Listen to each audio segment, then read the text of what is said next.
ஒரு ஊர்ல ஒரு அழகான காலை நேரம். இந்த காலை நேரத்துல மீன்களெல்லாம் உற்சாகமா கிளம்பிட்டு இருந்தாங்க. அம்மா சாப்பிட்டீங்களா?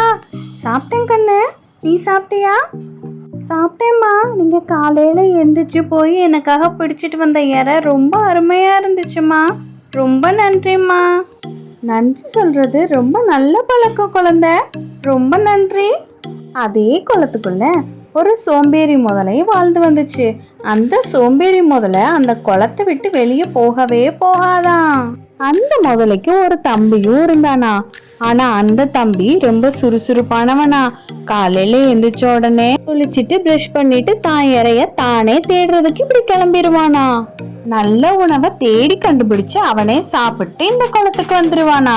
ஆனா அந்த சோம்பேறி முதல்ல இருக்கானே, அவன் குளத்தை விட்டு வெளியவே போக மாட்டானா. வர்ற பாம்பை கூட ஒழுங்கா சாப்பிடுறதுக்கு அவனுக்கு தெரியாதான். ஏன்னா அவன் அவ்வளோ சோம்பேறியா அந்த குளத்தை விட்டு எந்திரிக்கவே மாட்டானா. இதனாலயே நிறைய இறைய அவன் மிஸ் பண்ணிடுவானா. இந்த பாம்பு அவனை தேடி வரும்னு வெயிட் பண்ணிட்டே இருந்தானா. பார்த்தா அந்த பாம்பு பாறைக்கு பின்னாடி போய் ஒளிஞ்சிருச்சான். அப்புறம் ராத்திரியும் ஆயிடுச்சான். இந்த ராத்திரி ஆனோன்னு இந்த முதலைக்கு பசி தாங்க முடியலையா. ஆனா அவன் எந்திரிச்சு வெளியவும் போக மாட்டானே. வெளியே பிரிஸ்கா போனான்னா அவன் நிறைய இறை கண்டுபிடிச்சு சாப்பிடலாம். ஆனா அவன் சோம்பேறியா இருக்கிறதால அவனுக்கு எதுவுமே கிடைக்காம போயிடுச்சான். அவனுக்கு நைட் எல்லாம் தூக்கமே வரலையா.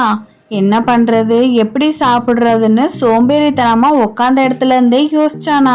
ஆனா அந்த குளத்தை விட்டு வெளியே வந்தா அவனுக்கு உணவு இருந்திருக்கும். அவன் வரவே இல்லையா. காலையிலயும் ஆயிடுச்சான். குளத்துக்குள்ள இருக்க தவளை தானா வந்து தான் வாயில விழுன்னு வெயிட் பண்ணிட்டே இருந்தானா. பார்த்தா அதுவும் நடக்கலையா. அவனுக்கு ஒரே கவலையா. கடைசியில ஒரு பட்டாம்பூச்சியாவது சாப்பிடுவோன்னு குளத்தை விட்டு வெளியே வந்தானா. ஆனா அவன் சோம்பேறியாவே இருந்து பழகுனனால அந்த பட்டாம்பூச்சிய பிடிக்கவே முடியலையா அவனால.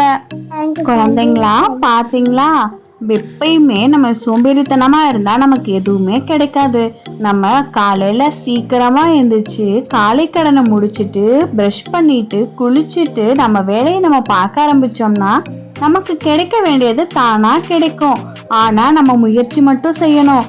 முயற்சி பண்ணாம இந்த முதல்ல மாதிரி குளத்துக்குள்ளேயே இருந்தோம்னா சாப்பாடு கிடைக்காது. புரிஞ்சுக்கோங்க. உங்களுக்கு இந்த வீடியோ பிடிச்சிருக்கும்னு நினைக்கிறேன். மறக்காம அம்மா கிட்ட சொல்லி சான்ஸ் வியூ சப்ஸ்கிரைப் பண்ணிக்கோங்க. தேங்க்யூ.